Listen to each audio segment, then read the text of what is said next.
છઠ્ઠી કલમથી જોઈએ, સુલેમાને ત્યાં આગળ પિત્તળની વેદી પાસે જ્યારે તે ત્યાં જઈને કે જે યહોવાની આગળ મુલાકાતના તંબુ પાસે હતી તેના ઉપર 1000 દહનાર પણ તેણે ચઢાવ્યા. 1000. શું એક બલિદાન પૂરતું નહોતું? શું એક બલિદાન કરવું પૂરતું નહોતું? એક પશુનું અથવા એક ઘેટાનું બલિદાન કરવું પૂરતું નહોતું? શા માટે તે પૂરતું નહોતું? શા માટે તેને એ પૂરતું ના લાગ્યું? કારણ પરમેશ્વરે મને જે જગ્યાએ રાખ્યો છે એટલા માટે મારું અર્પણ પણ એક રાજાના અર્પણ જેવું જ હોવું જોઈએ. એ પ્રમાણે કહીને એક બલિદાન, ફરી બીજું એક બલિદાન, એક ઘેટું અથવા એક બકરો એવું બલિદાન તેણે ના આપ્યું. પરમેશ્વરે તો મને એક રાજા જેવો રાખ્યો છે એટલા માટે મારું જે બલિદાન છે એ એવું જ હોવું જોઈએ. તમે સમજી શકો છો નહીં? પરમેશ્વર તમને જે સ્થિતિમાં લઈ આવ્યા છે, જે પોઝિશન પર તમને લાવ્યા છે, જેટલા આશીર્વાદો તમને આપ્યા છે એ પોઝિશન પર તમારું અર્પણ હોવું જોઈએ. સાધારણ રૂપે પ્રભુ ઘણા બધા લોકોને આશીષ આપે છે, પરંતુ તેમનું અર્પણ જેવું હોવું જોઈએ હોતું નથી. તેઓ રોજબરોજ કંજૂસ થાય છે. ઉદાહરણ તરીકે એક વ્યક્તિએ એક સ્વપ્ન જોયું. એક રિક્ષા ચાલકને આ સ્વપ્ન આવ્યું હતું. આ સંદર્ભ આવ્યો છે એટલા માટે જણાવું છું. તમે બીજું કશું ના વિચારશો. જુઓ, રિક્ષા ચાલકને એક સ્વપ્ન આવ્યું. તેણે સ્વપ્નમાં પ્રભુ સાથે કરાર કર્યો, પ્રભુજી, મારે જો 100 રૂપિયાની ઇન્કમ થાય છે તો તેમાંથી 20 રૂપિયા હું તમને આપીશ પ્રભુજી. એવો નિર્ણય તેણે લીધો. તેની રિક્ષાનું ભાડું 100 રૂપિયા આવ્યું ત્યારે ખૂબ જ ખુશીથી તેણે 20 રૂપિયા આપ્યા. હવે પરમેશ્વરે કૃપા કરી રિક્ષાવાળો પોતાની ઓટો ખરીદી શક્યો.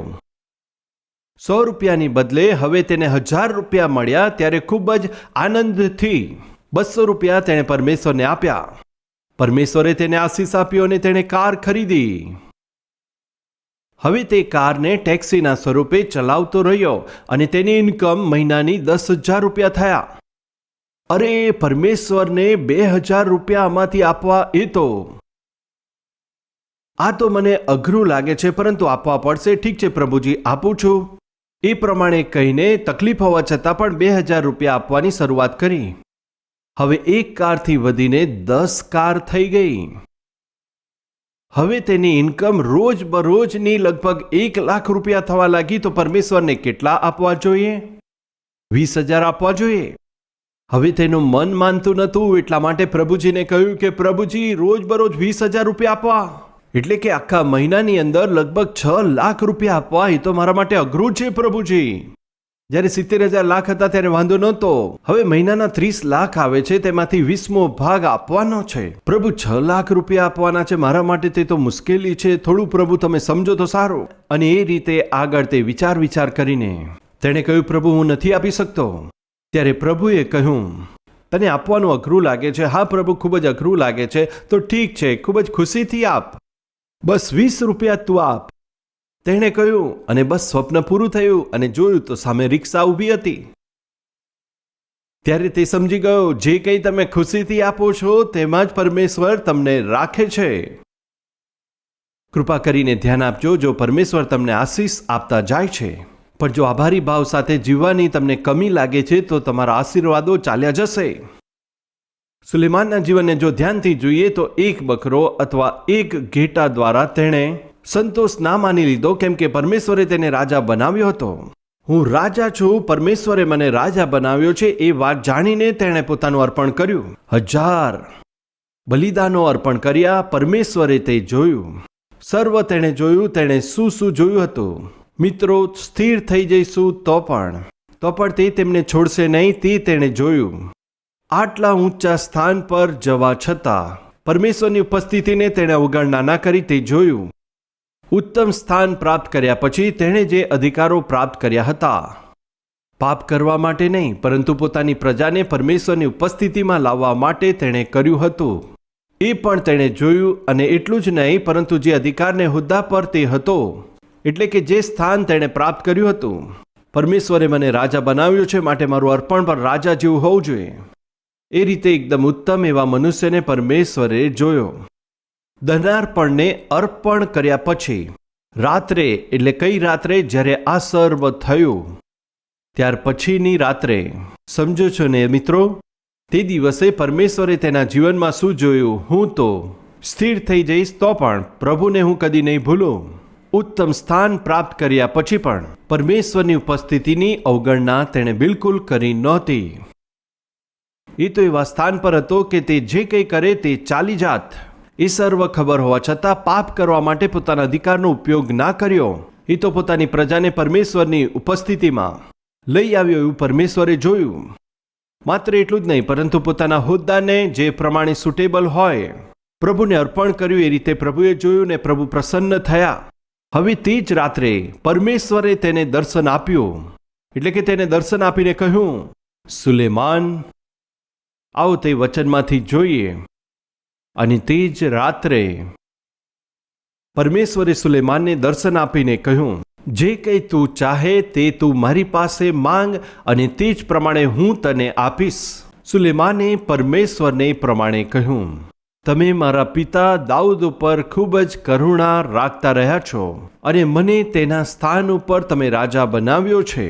હવે હે યહોવા પરમેશ્વર પિતા, જે વચન તમે મારા પિતા દાઉદને આપ્યા હતા તે પૂર્ણ થાય. જે ભૂમિ ઉપર આ પ્રજાના તમે મને રાજા તરીકે બનાવ્યા છો એ તો પૃથ્વીની રચકણ જેટલા વધારે છે. હવે મને એવું બુદ્ધિ અને જ્ઞાન આપો કે આ પ્રજાઓની સામે હું અંદર આવું અથવા બહાર જાઉં, સારી રીતે નિભાવી શકું. કેમ કે કોણ એવું છે કે આટલી મોટી પ્રજાનો યોગ્ય ન્યાય કરી શકે? કેમ કે આટલી મોટી પ્રજાને કોણ સંભાળે? તેણે શું કર્યું જાણો છો? મને એક કામ સોંપવામાં આવ્યું છે, મને એક જવાબદારી સોંપી છે. મારા પિતાના સૌથી ઉત્તમ સિંહાસનને તમે મને આપ્યું છે પ્રભુ. તે સી ઈચ્છા રાખે છે જાણો છો? બુદ્ધિ જોઈએ છે. એવું શા માટે? કેમ કે તમારી ઈચ્છા અનુસાર હું તમારી પ્રજાનો ન્યાય કરી શકું. સારી રીતે ન્યાય કરવા માટે સાચું અને ખોટું પારખ શક્તિ જોઈએ કે સારી રીતે ન્યાય કરે. જ્યારે પરમેશ્વરે દર્શન આપીને પૂછ્યું કે શું જોઈએ, ત્યારે જાણો છો સુલેમાને તેને શું કહ્યું? તમે મને જે કંઈ કામ આપ્યું છે તેને પૂરું કરવા માટે મને સમજ અને બુદ્ધિ જ્ઞાન આપો. હવે મારો એક પ્રશ્ન છે વાલા ભાઈઓ તથા બહેનો. હવે આ સમયે પરમેશ્વર તમને દર્શન આપીને પૂછે કે શું જોઈએ છે, તો શું માંગશો? કેટલાક કદાચ કાર માંગશે, તો કેટલાક લોકો ઘરની અપેક્ષા કરતા હશે તો તેઓ પ્રભુને કહેશે, પ્રભુ અમને ઘર આપો. પ્રભુ 10 વર્ષથી મારું લગ્ન નથી થયું, સારી છોકરીની વાત આવે. મારે સંતાન નથી, પ્રભુ સંતાન પ્રાપ્તિનો આશીર્વાદ આપો. ઘણા સમયથી અમેરિકા જવા માંગુ છું, ત્યાં આગળ મને લઈ જાઓ પ્રભુજી. કેટલાક કહેશે મારા વાળ ખરી જાય છે પ્રભુજી. તેના વાળ ના ખરી પડે એ જ તો એની પરેશાની છે. બસ થોડી હાઈટ વધારી આપો પ્રભુ. પ્રભુ મારું જાડાપણું થોડું ઓછું કરી આપો, હું ભારે થઈ ગયો છું. મને ખબર નથી તમે શું માંગશો, હું પૂછું છું શું માંગશો. એક વાર વિચાર કરો, જો પરમેશ્વર તમને પૂછે કે તમારે શું જોઈએ છે, જાણો છો તે શાના પર આધારિત છે? પરમેશ્વર સાથેના સંબંધ પર આધારિત છે. મારું મન જો પરમેશ્વરની સાથે એક થઈ ગયું છે, જો હું પરમેશ્વરની ખૂબ જ નિકટતામાં રહું છું, તો મારી ઈચ્છાઓ ખૂબ જ સારી હશે, વચન અનુસાર હશે, પ્રભુની ઈચ્છા અનુસાર હશે. મારું જીવન જો પરમેશ્વરથી દૂર હશે તો મારી ઈચ્છાઓ પણ ભટકતી જ હશે. તમે જે ચાહો છો તે તો આત્મિકતા પર આધારિત હોય છે. તમારું હૃદય પરમેશ્વરનો સ્વીકાર કરીને પરમેશ્વરને યોગ્ય જીવન જીવવા માંગો છો કે બીજી ઈચ્છાઓ રાખો છો? કે પછી પરમેશ્વરની ઉપસ્થિતિમાં આવીને વચનની વિરુદ્ધ ઈચ્છા રાખો છો? શું આપણી મધ્યમાં એવું કોઈ છે? હે પ્રભુ, જેવું હોય એવું, જેવું થાય તેવું, પરંતુ મારું ડુપ્લેક્સ બનાવી આપો, ડુપ્લેક્સ બનાવી આપો. મારી પાસે 3 બેડરૂમ હોવા જોઈએ, 3 બેડરૂમનું ઘર હોવું જોઈએ, મારી પાસે ડબલ ફ્લોરનું ઘર હોવું જોઈએ. બસ પ્રાર્થના કરતા જાઓ છો. ખરેખર તમારો પત્ની અને પતિનો પગાર કેટલો છે? પતિનો પગાર 10,000, પત્નીનો 7,000. શું જોઈએ છે? Double floor. શું જોઈએ છે? Triple bedroom. વળી તમને શું જોઈએ છે? કિંમતી કાર. કેમ કે તમારી બહેનની પાસે પણ કાર છે. મારા ભાઈએ ખરીદી છે, તેમણે કાર ખરીદી, મારી બહેને પણ કાર ખરીદી, હું પણ ખરીદીશ એવું હું વિચારું છું. એ વિચાર ક્યાંથી તમને આવ્યા? પરમેશ્વરની સાથે સંગતિ નથી, પ્રભુ સાથે ઉપાસના નથી, તો તમે શું કરશો? જે કંઈ તમારી પાસે છે તેમાં સંતોષપૂર્વક જુઓ. હું તમને જણાવું કે તમારા જીવનમાં તમે જે કંઈ ઈચ્છા રાખો છો, જો આપણે પ્રભુની નિકટતામાં રહીશું ત્યારે આપણા આત્મિક સંબંધોના આધાર પર આપણે ઈચ્છા રાખીશું. પણ જો તમે વ્યર્થતાની ઈચ્છા રાખો છો, ખૂબ જ સુંદર રીતે યાકૂબના પત્રમાં તે વાત લખી છે, 4થો અધ્યાય અને 1લી કલમમાં. તમે જે કંઈ ચાહો છો તે પોતાના ભોગ વિલાસને માટે માંગો છો, બસ એટલા માટે પરમેશ્વર તમને નથી આપતા. સ્પષ્ટ લખ્યું છે. લગભગ 20 વર્ષ પહેલા, લગભગ 1995 અથવા 1996ની વાત છે. કલ્વરી હાઉસ નામનું એક હાઉસ હતું. તેમાં અમે સર્વ મળતા હતા. અમે સર્વ ભાઈઓ તેમાં સાથે સંગત કરતા હતા. આખો દિવસ કામ કરતા, સાંજે જઈને સેવા કરતા હતા. રાત્રે પાછા આવીએ ત્યારે 2 અથવા 3 વાગી જાય. થોડું ઘણું જમવાનું બનાવતા એટલે કે થોડો ભાત અથવા સાંભર બનાવતા. આ રીતે જમતા હતા. કૃપા કરી ધ્યાનથી સાંભળો. એક દિવસે જ્યારે અમે પાછા આવ્યા ત્યારે અમારા હાઉસની આગળ એક વ્યક્તિ નાનું કપડું બિછાવીને સૂતા હતા. બની શકે છે કે વરસાદ પડ્યો હશે ને આશ્રય લેવા માટે આવ્યા હશે. અમે ધ્યાન ના આપ્યું અને અમે અંદર આવી ગયા. અંદર આવી ગયા પછી જ્યારે અમે જમતા હતા ત્યારે મારું મન ના લાગ્યું, બહાર પણ એક વ્યક્તિ છે ને, તે જમ્યા હશે કે નહીં, એટલા માટે મારી બાજુમાં જે ભાઈ હતા તેમને મેં બહાર મોકલીને, શું તેઓ થોડું જમશે, જઈને તેમને પૂછી લો, શું તમે ખાવાનું ખાશો, એમને પૂછો. ત્યારે તેમણે ઉઠાડ્યા, ભાઈ તમને શું જોઈએ, પાણી જોઈએ છે, શું તમે થોડું જમવાનું ચાહો છો, શું જોઈએ છે? જ્યારે તેમને ઉઠાડ્યા અને એમને પૂછ્યું કે કશું જોઈએ છે ત્યારે તેમણે કહ્યું, કોલ્ડ ડ્રિંક. શું જોઈએ? કોલ્ડ ડ્રિંક પીવી છે એમ કહ્યું. શું જોઈએ છે એમ પૂછ્યું ત્યારે કહ્યું, કોલ્ડ ડ્રિંક. રાતના કેટલા વાગે? રાતના 3 વાગે. તમે જ મને જણાવો, રાતના 3 વાગે તેને કોલ્ડ ડ્રિંક જોઈએ? તેના માટે લઈને આવીશું એમ વિચારીએ કે તેને ચડી ગઈ છે એમ વિચારીએ? એ સાંભળીને અમે ખૂબ જ હસ્યા. અરે આ ભાઈ ખૂબ નશામાં લાગે છે. એટલે કે એણે ખૂબ જ દારૂ પીધો છે અને પોતાની દુનિયામાં તે મસ્ત છે. ખાવાને માટે ખાવાનું નથી, પરંતુ શું જોઈએ? તેને કોલ્ડ ડ્રિંક પીવી છે. આપણામાં પણ ઘણા લોકો પાગલ જેવી ઘણી ઈચ્છા રાખે છે. પરમેશ્વર પણ જોઈને એમ જ વિચારતા હોય છે. જમવાને માટે એક દાણો પણ નથી, પરંતુ આ તો આ રીતની મૂર્ખતાપૂર્ણ ઈચ્છાઓ રાખે છે. કારણ જાણો છો, એ તો પરમેશ્વરની સાથે નથી. પરમેશ્વરની સાથે તમારા સારા સંબંધ ન હોવાને કારણે. જુઓ, સુલેમાનનું જીવન એવું હતું કે તેણે પરમેશ્વરનો અંગીકાર કર્યો, સફળ થયા છતાં અભિમાન ના કર્યું. પરમેશ્વરની પાસે આવીને પરમેશ્વરની ઉપસ્થિતિથી દૂર ના થયો. તેની પાસે જેઓ હતા તેમને તેણે પ્રોત્સાહિત કર્યા, પરંતુ તેમને જબરજસ્તી ના કરી. અધિકારમાં જે લોકો હોય છે તેઓ પરમેશ્વરથી સામાન્ય રીતે દૂર હોય છે, પરંતુ તે તો આદર્શરૂપ રહ્યો. પ્રભુની ઉપસ્થિતિમાં લોકોને લાવ્યો. વળી એટલું જ નહીં, જે પ્રભુને યોગ્ય હતું તે આપવાનું હતું તે તેણે આપ્યું, ને આ સર્વ જોઈને પરમેશ્વર ખુશ થયા. કૃપા કરીને ધ્યાન આપજો. તમારી આત્મિકતા તમારા જીવનનું વિધાન છે. તમારી વાત કરવાની રીત, તમારી ઈચ્છાઓ, તમારી રીતભાતો અને આપણી આદતો જો પરમેશ્વરને પ્રસન્ન કરે છે તો ફ્રેન્ડ્સ, આપણને કોઈ પણ કમી નહીં રહે, કોઈ પણ અછત નહીં રહે. જો તમને બાળકો હશે તો તમે આ વાત સમજશો. બાળકો તો આપણી વાતો માને છે. અભ્યાસ કરવાનું કહો તો અભ્યાસ કરે છે, મસ્તી ના કરો તો નથી કરતા. ટાઈમ પર ઘરે આવવા કહો તો ટાઈમ પર આવે છે. ટીવી ઓફ કરવા માટે કહો તો ઓફ કરે છે. ફોન બંધ કરવા માટે કહો તો મૂકી દે છે. તેમને જે કંઈ કહેવામાં આવે તે તેઓ કરતા હોય તો તમે પિતા તરીકે એમના માટે બધું કરશો. કેમ કરો છો? મારા બાળકો છે, તેઓ મારી વાતને માન આપે છે, માટે હું બધું કરવા તૈયાર છું. કૃપા કરી ધ્યાન આપજો. મારા ઘરમાં નાની કૂતરી છે. તેનું નામ મેં એટલે કે સાંજી રાખ્યું છે, કેમ કે તે ચાઇનીઝ બ્રીડની છે. એ તો હું ચાહે ઘરમાં ક્યાં પણ હોઉં, જ્યારે હું ચૂટકી વગાડું કે પછી કંઈક અવાજ કરું તો તરત આવી જાય છે. બેસ કહું તો બેસતી નથી, મારી બાજુમાં જ બેસવાની ઈચ્છા રાખે છે.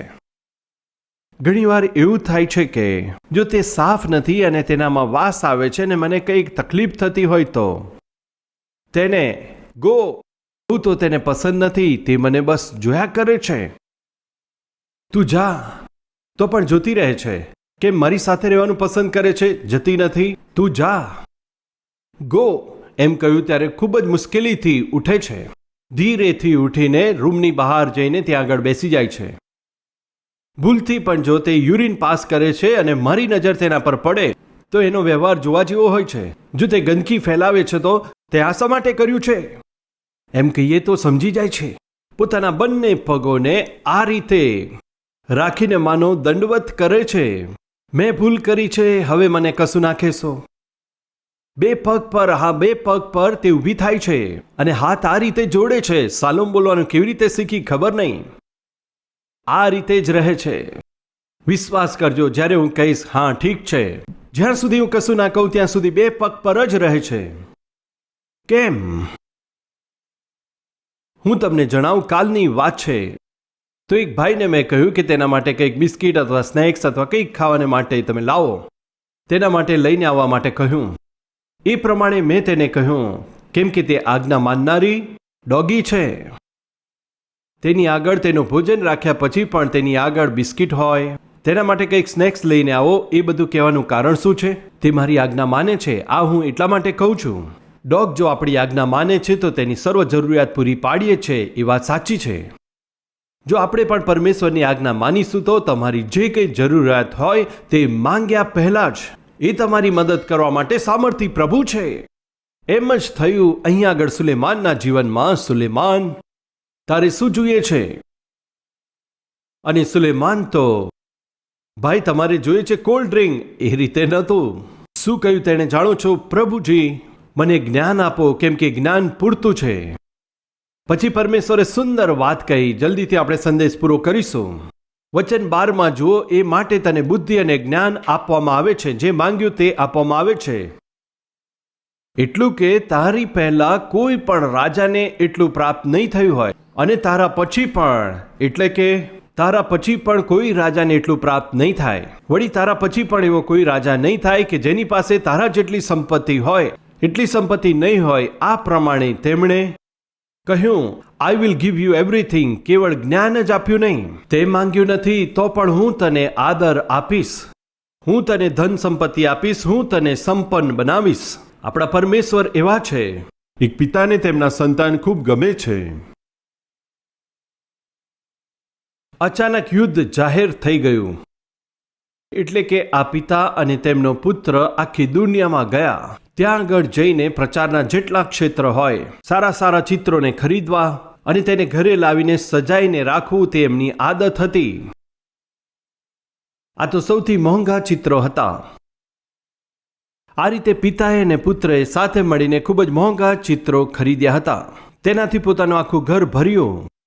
અચાનક દેશોમાં યુદ્ધ જાહેર થયું ત્યારે સરકારે પણ આદેશ આપ્યો કે દરેક ઘરમાંથી એક જુવાને જવું પડશે. પોતાના દેશને બચાવવાની આ ક્રિયામાં દીકરો પણ યુદ્ધમાં ચાલ્યો ગયો. તે પિતાએ પોતાના પુત્રની ઘણા દિવસો સુધી રાહ જોઈ. મારો દીકરો સુરક્ષિત ઘરે આવે, મારો દીકરો શાંતિથી ઘરે આવવો જોઈએ. અપેક્ષાની દ્રષ્ટિથી રાહ જોતો હતો. એક દિવસે રાણી આવ્યા. જ્યારે દરવાજો ખટખટાવાનો અવાજ આવ્યો ત્યારે દોડતા તે દરવાજા પાસે ગયા તો રાણી આવ્યા હતા, પણ દીકરો આવ્યો નહોતો. તેમની સામે એક વ્યક્તિ ઊભો હતો. તેની પાસે એક મોટો ચાર્ટ હતો. તેણે એ ચાર્ટ આપ્યો. એ તો એના પુત્રનું એક ચિત્ર હતું. તેણે એ ચિત્ર બતાવીને પૂછ્યું, સાહેબ, શું આ તમારો દીકરો છે? એમ પૂછ્યું તો હા મારો દીકરો છે. હા મારો જ દીકરો છે. આ મારા દીકરાનું ચિત્ર કોણે સ્કેચ કર્યું છે?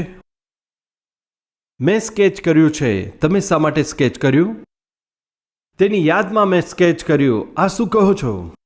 આ તો ખૂબ જ સારો છોકરો છે, મારો ખૂબ જ સારો મિત્ર છે. જ્યારે યુદ્ધમાં અમે બંને લડી રહ્યા હતા ત્યારે મારી ઉપર શત્રુ તરફથી જે ઘા આવી રહ્યો હતો ત્યારે મને બચાવવા માટે બાજુ પર ધકેલ્યો. મને બચાવવાના આ પ્રયત્નમાં તમારા પુત્રએ પોતાનો પ્રાણ આપી દીધો. તેણે મૃત્યુ પામીને મારો જીવ બચાવ્યો છે. તમારા દીકરાને યાદ કરવા માટે, તેના યાદગીરીને રાખવા માટે મેં તમારા દીકરાનું ચિત્ર બનાવ્યું છે. તેની યાદગીરી બનાવવા માટે. સાહેબ, તમારો દીકરો ખૂબ જ ઉત્તમ હતો. એ તો માત્ર કેવળ દેશને માટે જ નહીં, તેણે પોતાના દોસ્તને માટે પણ જીવ આપ્યો. તે મરણ પામ્યું એટલા માટે જ હું જીવતો છું. તેના આભારી ભાવમાં તેનું ચિત્ર સ્કેચ કરીને હું તમને આપું છું. પિતા એ છોકરાને જોતા રહ્યા. તેમણે જે ચિત્ર બનાવ્યું હતું તેના વિશે તે જોઈને જ પિતા મરણ પામ્યા. ત્યાર પછી જે બંગલામાં તેઓ રહેતા હતા, ચાહે તેમાં ગમે તેટલી કિંમતી વસ્તુઓ હોય, ગમે તેટલા કિંમતી ચિત્રો હોય, ત્યાં રહેનારા લોકોએ જાણો છો શું કર્યું? તેની બોલી લગાવી. જ્યારે બોલી બોલવામાં આવી ત્યારે ત્યાં આગળ જે અધિકારી ગણ હતા, જેઓ લોયર્સ ગણાતા હતા, જેઓ નીલામી લગાવતા હતા, તેમણે કહ્યું કે સૌથી પહેલી બોલી આ દીકરાના ચિત્ર વિશે સૌથી પહેલી બોલી લગાવવામાં આવશે. જે પહેલી બોલી બોલશે તેને એ ચિત્ર આપવામાં આવશે, પરંતુ કોઈ ના બોલ્યું. તેના દીકરાનું ચિત્ર અમે શું કરીએ? તેનાથી પણ મોંઘા ચિત્રો અહીંયા આગળ છે. અહીંયા આગળ તો લાખો અને કરોડો રૂપિયાના ચિત્રો છે, સુંદર બિલ્ડિંગો છે. અમે તો તેને ખરીદીશું. તેના પુત્રનું ચિત્ર અમે શા માટે લઈએ? કોઈ બોલી ના બોલ્યા. પરંતુ તે સમયે જેઓ અધિકારીઓ હતા તેમણે કહ્યું, જો તમારે આ બિલ્ડિંગ ખરીદવું હોય અથવા આ બિલ્ડિંગની અંદર જે મોંઘા ચિત્રો છે તે વિશે તમારે ખરીદી કરવી હોય, અમારો જે નિયમ છે તે તો સૌથી પહેલા તેના પુત્રનું જે ચિત્ર છે એની બોલી બોલવી પડશે. તમે એની બોલી બોલી શકો છો. પણ કોઈ બોલ્યું નહીં. 100 રૂપિયા. પણ કોઈ કશું ના બોલ્યું. બીજી બોલી હતી 100 રૂપિયા, પરંતુ કોઈ પણ જવાબ ના આપ્યો.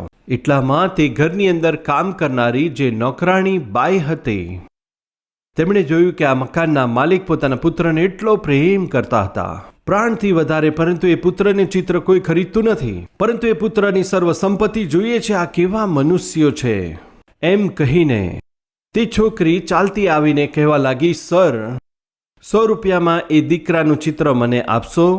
મારા માલિક તેમના પુત્રને ખૂબ જ પ્રેમ કરતા હતા. તેમનું ચિત્ર મને આપશો તો પૂરતું છે. એ પ્રમાણે કહીને છોકરી પાસેથી 100 રૂપિયા લીધા. તે માલિકના દીકરાનું ચિત્ર તેને સોંપી દીધું.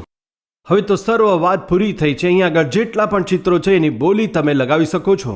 આ બિલ્ડિંગને પણ હવે અમે ખરીદી શકીએ છીએ કહ્યું. બધા લોકો તત્પરતાથી તૈયાર હતા. ત્યારે અધિકારીએ કહ્યું કે આની સાથે જ તેના સંબંધમાં જેટલી પણ બોલી છે તે સર્વ પૂર્ણ થાય છે. બોલી પૂરી થઈ ગઈ. આ તમે શું કહો છો? સૌથી પહેલા તમે તેમના દીકરાના ચિત્રની નીલામી કરી છે, પણ આ બિલ્ડિંગમાં હજારો ચિત્રો છે જેને અમે ખરીદવા માંગીએ છીએ. ત્યારે અધિકારીએ તેમને કહ્યું, તે ઘરના માલિકે પોતાના મૃત્યુ પહેલા એક વસિયતનામું લખ્યું હતું. જાણો છો શું છે? જે કોઈ મારા પુત્રની ઈચ્છા રાખે છે તે વ્યક્તિને હું મારી સર્વ સંપત્તિ આપું છું. હું મારી સર્વ સંપત્તિ મફતમાં આપીશ. એમ કહીને ઘરનો જે માલિક હતો વસિયત લખીને ગયા હતા. ઘરમાં જેટલી પણ સંપત્તિ છે, ઘરની અંદર જેટલા ચિત્રો છે, જેટલા મોંઘા ચિત્રો છે, એ તો હવે તે છોકરીને પ્રાપ્ત થશે. ત્યારે સર્વ લોકો કહેવા લાગ્યા, અરે બાપ રે, અમે શું મિસ કર્યું? ત્યારે જે નાની છોકરી કામ કરતી હતી, કામવાળીને પણ આશ્ચર્ય થયું. તેમના પુત્રના ચિત્રનો મેં સ્વીકાર કર્યો અને તેમની સાથે મને બધું જ પ્રાપ્ત થયું છે. સર્વ મળ્યું. મારા પ્રિય ભાઈઓ તથા બહેનો, બાઇબલ કહે છે ઈસુ ખ્રિસ્ત તો જ્ઞાનથી ભરેલા એવા પુત્ર છે. તે દિવસે સુલેમાને શું પસંદ કર્યું? પરમેશ્વરના જ્ઞાનની સાથે પરમેશ્વરને માંગ્યા. તેમના બદલામાં તેમને સર્વ પ્રાપ્ત થયું. આજે જેઓ જ્ઞાનથી ભરેલા છે તેઓ ઈસુ ખ્રિસ્ત છે. અહીંયા ધ્યાનથી જોજો. એ ઈસુ ખ્રિસ્તને તમારા જીવનમાં આવવાને માટે શું તમે આમંત્રણ આપ્યું છે? તેની સાથે તેમણે મહાન કામ કર્યું છે. તેમણે પોતાના પુત્રને પણ તમારે ને મારે માટે મરણને માટે સોંપી દીધા, ત્યાગ કરી દીધા. પરમેશ્વરે તેમની સાથે તેનાથી પણ વધારે એટલે કે સંપૂર્ણ અનુગ્રહ કેમ નહીં આપે? તેનો અર્થ કે જે કંઈ તમે ચાહો છો પરમેશ્વરે પોતાના પુત્રમાં છુપાઈને રાખ્યું છે. જો તમે તેમના પુત્રનો સ્વીકાર કરશો તો સર્વ જરૂરિયાતોને પરમેશ્વર પૂરી કરશે. જો તમે પુત્રનો ઇનકાર કરશો તો તેમના પિતાને તમે ક્રોધિત કરો છો. ઘણા બધા વર્ષોથી તમારા જીવનમાં એ પ્રમાણે જ થાય છે. અશાંતિ અથવા સમાધાન તમારા જીવનમાં નથી. તમને કંઈ સમજ નથી પડતી. ઊંઘ નથી આવતી, માટે તમે પરેશાન થઈ ગયા છો. નિરાશામાં, પરેશાનીમાં તમે પડ્યા છો. બહેન, કેટલા વર્ષ સુધી તમે એમ જીવશો? પરમેશ્વર એમ કહે છે, તમારી પાસે જેટલા પ્રશ્નો છે તેનો જવાબ તો ઈસુ ખ્રિસ્ત છે. તેમનો જે કોઈ સ્વીકાર કરશે તેમની સર્વસ્વ એટલે કે દરેક જરૂરિયાતોને પૂરી કરવા માટે તેઓ તમારા ઉપર જરૂર કૃપા કરશે. પિતાએ આ વસિયતનામું લખ્યું હતું, મારા પુત્રને જે કોઈ પસંદ કરશે તેમને સર્વ સંપત્તિ મળશે. અને સ્વર્ગીય પિતાએ બસ એમ જ તો કહ્યું છે કે જે કોઈ પણ તેમનો અંગીકાર કર્યો છે તો તે સર્વને પરમેશ્વરના સંતાન થવાનો અધિકાર છે. તેનો અધિકાર તેમને આપ્યો છે. તેનો અર્થ તમે જાણો છો. પ્રભુ ઈસુનો સ્વીકાર કર્યો છે તો તમે પરમેશ્વરના પુત્ર છો, દીકરી છો. જો તમે પરમેશ્વરના પુત્ર છો તો જે કંઈ પરમેશ્વરનું છે તે સર્વના તમે પણ વારસ છો, અધિકારી છો. તે દિવસે સુલેમાને તેનો અર્થ જાણી લીધો. તેણે શું કર્યું? ધનથી વધારે, વિખ્યાત થવાથી વધારે બાકીની વાતો કરતા પરમેશ્વરના જ્ઞાનને તેણે પસંદ કર્યું હતું. તેમની એ ઈચ્છાને લીધે પરમેશ્વર ખૂબ જ પ્રસન્ન થયા. હું તમને પૂછી રહ્યો છું, પરમેશ્વર એક દિવસ તમારી પાસે આવે ને તમને પૂછે શું જોઈએ, તો શું બીજી સંસારની વસ્તુઓ તમે માંગશો અથવા જ્ઞાનથી ભરેલા પરમેશ્વરને? તમે શું માંગશો? તમારા પુત્ર છે તે પૂરતા છે. તમારા પુત્ર મારી સાથે હોય તે પૂરતા છે. તમારા પુત્રને મારે માટે આપી દીધા. તમારા પુત્ર પર્યાપ્ત છે. શું આજ સુધી તમે પ્રભુ ઈસુને પોતાના પ્રભુ અને ઉદ્ધારકર્તા બનાવીને અંગીકાર નથી કર્યા? અવગણના કરીને તમે જીવો છો. જો ઈસુ ખ્રિસ્તના પગલાં તમારા જીવનમાં નથી પડ્યા તો તમારે માટે જે કંઈ રાખવામાં આવ્યું છે, જે આશીર્વાદ છે તે તમે પ્રાપ્ત નહીં કરી શકો. જો તેમના પુત્ર તમારા જીવનમાં છે તો તમારે માટે જે કંઈ આશીર્વાદો રાખ્યા છે તે સર્વ તમારે માટે જીવનમાં મળશે. તો શા માટે વાર કરીએ? પરમેશ્વરે પોતાના સર્વ આશીર્વાદો પોતાના પુત્રમાં છુપાવ્યા છે. તમે પુત્રનો સ્વીકાર કરો. જો તમે હા કહો છો તો આવો આ સમયે આપણે પ્રાર્થના કરીશું. આવો પ્રાર્થના કરવા માટે પોતાના મસ્તક નમાવીએ.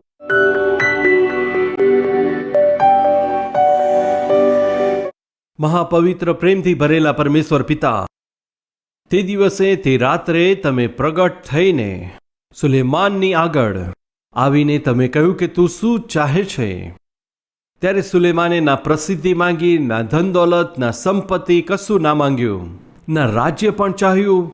જુઓ પ્રભુ, તમે જે જવાબદારી આપી છે તેને સંભાળવા માટે જ્ઞાન માંગ્યું. તમારી ઈચ્છા અનુસાર ન્યાયથી રાજ્ય કરવા માટે તેમણે જ્ઞાન માંગ્યું. તેણે જે કંઈ માંગ્યું હતું તેના પર પ્રસન્ન થઈને તમે એના કરતાં પણ વધારે ધન સંપત્તિ, સામર્થ અને શોહરત, સર્વસ્વ તમે એને આપી દીધું. પ્રભુજી, આજે અમે તમારી ઉપસ્થિતિમાં આવીને મોટી મોટી ઈચ્છાઓ તમારી આગળ રાખીએ છીએ. દુનિયાદારી અનુસાર અમે ઈચ્છાઓ રાખીએ છીએ અને એક યા બીજા સાથે અમે સરખામણી કરીએ છીએ. સંસારની વિવિધ વસ્તુઓ અમે તમારી પાસે માંગીએ છીએ કેમ કે અમારી આત્મિકતા એવી છે. તે દિવસે સુલેમાનની આત્મિકતા તમારી અનુસાર હતી.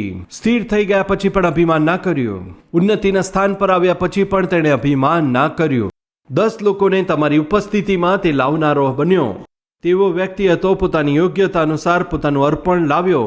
તે જોઈને પ્રભુ તમે તેનાથી પ્રસન્ન થયા. એ જ પ્રકારનો સંતોષી ભાવ તમે અમને પણ આપજો. પ્રભુ ઈસુ ખ્રિસ્તના નામમાં આ પ્રાર્થના હું તમને કરું છું પિતા. आमीन। आज कलवरी आवाज को कई करोड़ों लोग देख रहे हैं, केवल हिंदी में ही नहीं, तमिल में, तमिलनाडु में, कन्नड़ा में, कर्नाटक में, मलयालम में, केरला में, ओरिया में, उड़ीसा में, मराठी में, महाराष्ट्र में, बंगाली में, पश्चिम बंगाल में, पंजाबी में, पंजाब में, भोजपुरी में, बिहार में, तेलुगु में, दक्षिण भारत में, उर्दू में, जम्मू एंड कश्मीर, पाकिस्तान, अफगानिस्तान, गल्फ देशों में, नेपाली में, आसामी में, हिंदी में, इस तरह भारत देश की मुख्य भाषाओं में यीशु मसीह के सुसमाचार को हर एक भाषाओं में पहुंचाने वाली सबसे पहली कलीसिया इस भारत के इतिहास में हमारा कलवरी टेम्पल है। क्यों इतना ज्यादा सुसमाचार प्रचार कर रहे हैं? क्यों इतने सारे भाषाओं में सुसमाचार पहुंचाने की कोशिश कर रहे हैं? कृपया ध्यान दीजिए, रोमियो की पत्री 10वां अध्याय 13वां वचन, क्योंकि जो कोई प्रभु का नाम लेगा वह उद्धार पाएगा। कौन उद्धार पाएगा?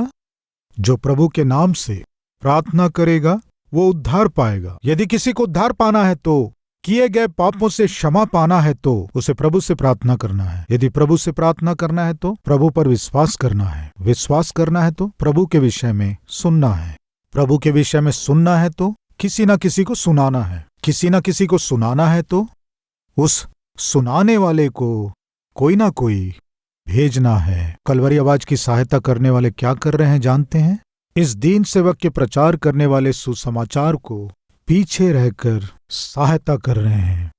मेरे इन संदेशों को 17 भाषाओं में भारत के कोने कोने तक, केवल भारत में ही नहीं, इस ओर बांग्लादेश में, नीचे श्रीलंका में, ऊपर नेपाल में आज कलवरी आवाज प्रसारित हो रहा है। उनके बोलने और समझने वाली भाषा में ही, केवल हमारे ही देश में नहीं, हमारे चारों ओर के देशों में भी सुसमाचार को पहुंचा पा रहे हैं। आने वाले दिनों में एशिया के हर एक देश में सुसमाचार पहुंचाने वाली कलीसिया के रूप में हमारी कलीसिया को परमेश्वर आशीष देना है, ऐसे हमें प्रार्थना करना है। जिस सत्य को हम जानते हैं अगर उसे औरों को ना बताएं तो कितना बुरा है। एक निर्णय लीजिए, अगर मैं उद्धार पाया हूं तो कोई ना कोई मुझे यीशु के विषय में बताया है। नाश होने वाले उद्धार पाना है तो सुसमाचार प्रचार करने के लिए परमेश्वर हमें इस दीन सेवक को दिया है। वचन को बड़े विस्तार रूप से, वचन को लोग समझ सके, हर कोई समझ सके इस रीति से वचन देने वाले ऐसे सेवक को परमेश्वर हमें दिया है। इस सेवक की सहायता करने से, इस संदेश को लाखों लोगों तक पहुंचाने से बहुत से लोगों का जीवन सुधरेगा। ऐसा विश्वास आप में से कितने लोगों को है? हाथ दिखाएंगे। विश्वास करने वाले भाई और बहन कार्य रूप दीजिए, सुसमाचार पहुंचाइए। प्रभु के नाम से जो प्रार्थना करेगा वो उद्धार पाएगा। प्रार्थना करना है तो विश्वास करना है, विश्वास करना है तो सुनना है, सुनना है तो कोई ना कोई सुनाना है, सुनाना है। मेरे जैसे सेवक को तो मेरे पीछे रह के आपको क्या करना है? इस सेवक की आवाज को बहुत सी भाषाओं में अनुवाद करके उन तक पहुंचाना है। मैं जो कर सकता हूं, हो सकता आप वो नहीं कर पाएं। आप जो कर सकते हैं वो मैं शायद ना कर पाऊं। आप और मैं सहमत होने से ही संसार में सुसमाचार को पहुंचा पाएंगे। इसलिए निर्णय लीजिए। परमेश्वर जो सामर्थ दिया है आपको, महीने में एक बार या 2 महीने में एक बार या 3 महीने में एक बार, या परमेश्वर के आपके जीवन में किए गए भलाइयों के लिए आशीषों को देने से धन्यवादी होकर सुसमाचार के लिए सहायता करें। आइए हम सब मिलकर मसीह के सुसमाचार को पूरे संसार तक पहुंचाने की हम कोशिश करें। यह हमारी जिम्मेदारी है, इसे हम ना भूलें। અમારું address Calvary, post box number 30, Kukatpally, Hyderabad 72।